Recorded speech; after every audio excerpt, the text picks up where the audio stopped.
Assalamualaikum warahmatullahi wabarakatuh.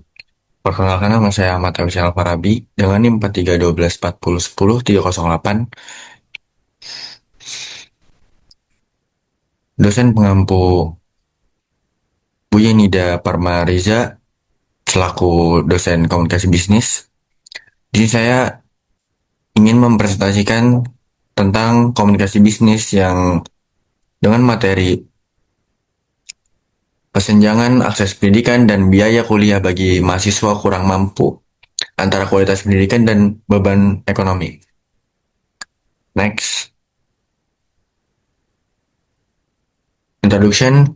Apa itu kesenjangan akses pendidikan tinggi?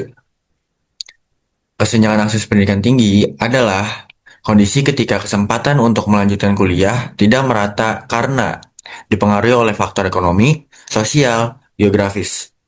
Pendidikan tinggi seharusnya menjadi sarana mobilitas sosial untuk meningkatkan taraf hidup, namun dalam kenyataannya, akses kuliah masih sangat bergantung pada kemampuan finansial keluarga. Next.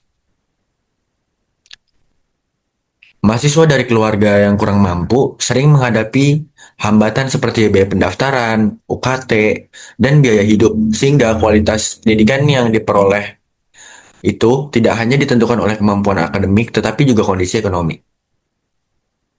Next. Nah, selanjutnya ada faktor penyebab tingginya biaya kuliah di Indonesia. Yang pertama tuh ada perubahan kebijakan pandangan dan otonomi kampus atau PTN-BH yang memberi kewenangan penetapan UKT. Yang kedua, kebutuhan peningkatan kualitas pendidikan atau kayak fasilitas, terus laboratorium, teknologi, dosen. Terus yang ketiga ada keterbatasan subsidi pemerintah sehingga sebagian biaya dibebankan kepada mahasiswa. Yang keempat ada inflasi dan kenaikan biaya operasional kampus. Intinya, biaya kuliah tinggi dipengaruhi kebijakan kebutuhan kualitas dan kondisi ekonomi. Next. Selanjutnya ada dampak beban ekonomi terhadap prestasi dan kesehatan mental mahasiswa. Dampaknya itu adalah dampak terhadap prestasi akademik. Yang pertama itu ada mahasiswa harus bekerja sambil kuliah. Terus yang kedua ada mengalami kelelahan dan keterbatasan waktu belajar. Terus yang ketiga ada kurang fokus dalam perkuliahan. Yang keempat penurunan IPK. Dan yang terakhir itu ada resiko keterlambatan lulus atau putus kuliah. Next. Selanjutnya ada dampak terhadap kesehatan mental.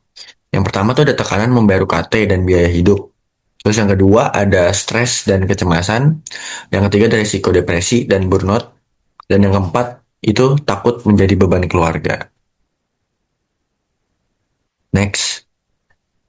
Selanjutnya ada realita UKT, biaya hidup, dan ketimpangan sosial. Sistem UKT pada dasarnya dirancang agar mahasiswa membayar sesuai dengan kemampuan ekonomi, namun dalam praktiknya masih sering tidak tepat sasaran. Selain membayar UKT, mahasiswa juga harus menanggung berbagai biaya hidup seperti kos, makan, transportasi, dan buku. Dan di kota besar bahkan bisa lebih tinggi daripada biaya kuliah itu sendiri. Ketimpangan ketimpangan sosial semakin terlihat ketika mahasiswa dari keluarga mampu memiliki akses lebih besar terhadap kursus sertifikasi dan berbagai peluang tambahan. Sementara itu mahasiswa kurang mampu lebih fokus pada pemenuhan kebutuhan dasar. Kondisi ini memperlebar jurang kesempatan dalam pendidikan tinggi. Next. Selanjutnya di sini solusi dari peran pemerintah, kampus dan mahasiswa. Yang pertama ini dari peran pemerintah. Yang pertama ada meningkatkan subsidi pendidikan tinggi, yang kedua ada memperluas dan mengawasi program beasiswa, dan yang ketiga ada menjamin transparansi penetapan UKT. Lalu peran dari kampus, yang pertama itu ada verifikasi ekonomi yang adil dan tepat sasaran, yang kedua ada menyediakan keringanan atau cicilan UKT, dan yang ketiga memperkuat layanan konseling mahasiswa. Selanjutnya dari peran mahasiswa, yang pertama itu ada meningkatkan literasi keuangan, Yang kedua ada aktif mencari dan memanfaatkan beasiswa, dan yang ketiga tuh ada menyuarakan aspirasi secara konstruktif.